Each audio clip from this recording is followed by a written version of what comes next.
اللہ الرحمن الرحیم۔ آج ہم وضو کے متعلق بات کریں گے کہ باوضو رہنے سے بندہ کتنا صحت مند بھی رہتا ہے اور باوضو رہنے کے سبب اللہ تعالی رزق میں بھی برکت عطا فرماتا ہے اور باوضو رہنے سے بندہ جنت کا حقدار بھی بن جاتا ہے۔ حضرت عمر بن خطاب رضی اللہ تعالی عنہ سے روایت ہے کہ رسول اللہ صلی اللہ علیہ وسلم نے فرمایا، جو کوئی تم میں سے وضو کرے اور پورے آداب کے ساتھ خوب اچھی طرح اور مکمل وضو کرے، پھر وضو کے بعد کہے اشہد ان لا الہ الا اللہ و اشہد ان محمدا عبدہ و رسولہ، تو لازمی طور پر اس کے لیے جنت کے 8 دروازے کھل جائیں گے اور جس دروازے سے بھی چاہے گا جنت میں جا سکے گا۔ نبی پاک صلی اللہ علیہ وسلم کا فرمان ہے، 6 خصلتیں ایسی ہیں کہ اگر کوئی مسلمان ان میں سے کسی کو اپنا کر فوت ہو جائے تو اللہ تعالیٰ کی اس کے بارے میں ضمانت ہے کہ اسے جنت میں داخل کرے گا۔ ان میں سے ایک وہ آدمی جو وضو کرے تو اچھی طرح وضو کرے۔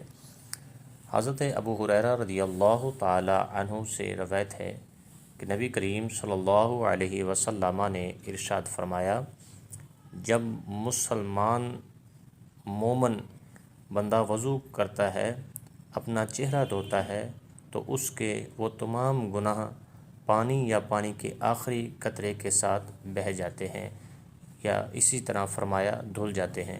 جو اس کی آنکھوں سے سرزد ہوئے ہوتے ہیں گناہ، اور جب دونوں ہاتھ دھوتا ہے تو جو ہاتھوں سے گناہ ہوئے ہوتے ہیں، اسی طرح وہ تمام خطائیں پانی میں آخری قطرے کے ساتھ بہہ جاتی ہیں، یہاں تک کہ وہ گناہوں سے پاک اور صاف ہو کر نکلتا ہے۔ یہ ترمذی شریف جلد اول کتاب الطہارت کی احادیث مبارکہ ہے۔ دوسری روایت کے بھی سیدنا ابو ہریرہ راوی ہیں۔ سیدنا ابو ہریرہ بیان کرتے ہیں کہ رسول اللہ صلی اللہ علیہ وسلم نے نماز فجر کے وقت سیدنا بلال رضی اللہ تعالی عنہ سے فرمایا، اے بلال، میرے سامنے اپنا وہ عمل بیان کر جو تو نے اسلام میں کیا اور جس پر تجھے ثواب کی بہت زیادہ امید ہے، کیونکہ میں نے اپنے آگے جنت میں تیری جوتیوں کی آواز سنی ہے۔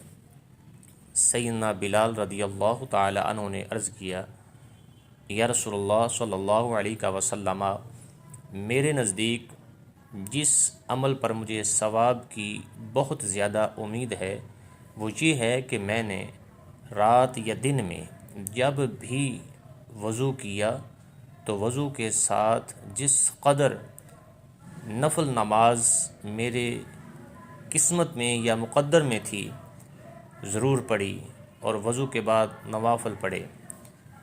تحیۃ الوضو کے، یعنی کہ حضرت ابو ہریرہ فرماتے ہیں کہ حضرت بلال فرماتے ہیں، میں نے تحیۃ الوضو کے وضو کے بعد نفل پڑھے تو اللہ نے یہ مجھے منصب اور مقام عطا فرمایا ہے۔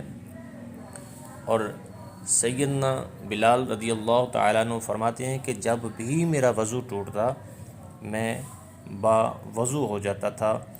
اس حدیث شریف کی روشنی میں یہ معلوم ہوا کہ جو شخص ہر وقت باوضو رہے گا وہ جنت کا حقدار ہے، انشاءاللہ تعالی اسے جنت ضرور ملے گی۔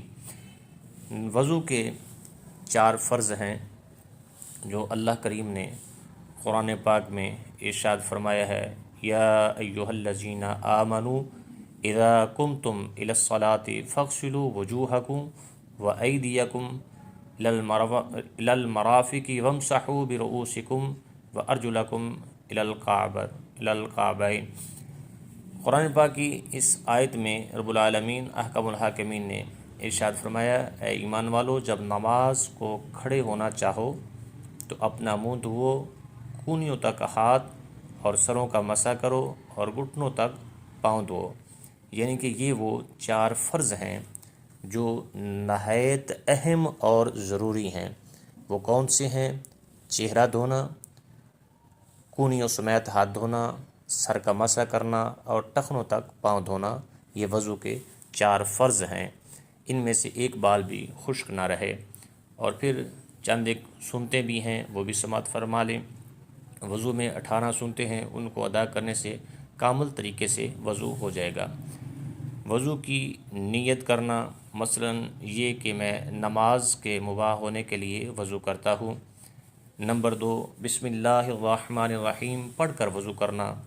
بعض روایات میں وضو کی بسم اللہ اس طرح آتی ہے، بسم اللہ العظیم والحمد للہ علی دین الاسلام، اور بعض روایات میں اس طرح بھی ہے، بسم اللہ والحمد للہ۔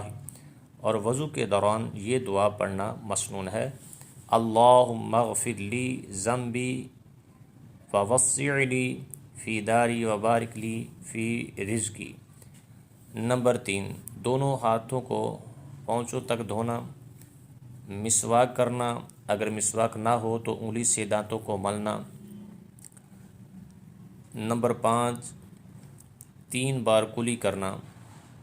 نمبر 6، 3 بار ناک میں پانی ڈالنا اور 3 بار ناک چھنکنا۔ نمبر 7، کلی اور ناک میں پانی چڑھانے میں مبالغہ کرنا اگر روزہ نہ ہو۔ نمبر 8، ہر عضو کو 3 بار دھونا۔ یہ چند ایک سنتیں میں نے آپ کی سماعتوں کی نظر کی ہیں۔ اگر اس طرح آدمی وضو کرتا ہے تو یہ کامل وضو ہوتا ہے، اور وضو کی بہت سی برکات ہیں۔ عمر میں، صحت میں، رزق میں برکت تو ہوتی ہے، اس کے ساتھ بندہ جنت کا حقدار بھی بن جاتا ہے۔ اللہ تعالی ہم سب کو جنت کا حقدار بنائے۔